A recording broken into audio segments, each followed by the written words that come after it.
Menteri Pertanian Andi Amran Sulaiman melaksanakan kunjungan kerja ke Kabupaten Aceh Utara. Dalam kunjungannya, Menteri Pertanian beserta rombongan meninjau lokasi optimalisasi lahan di Desa Ngamatang Ubi, Kecamatan Loksukon dan memimpin apel Brigade Pangan.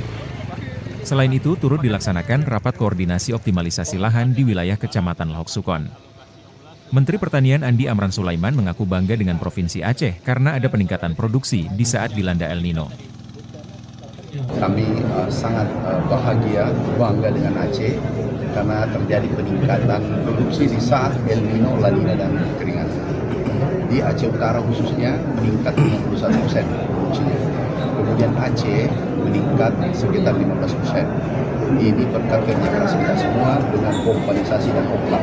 Insya Allah kami yakin tahun depan 2025 akan meningkat lebih tinggi lagi daripada tahun ini.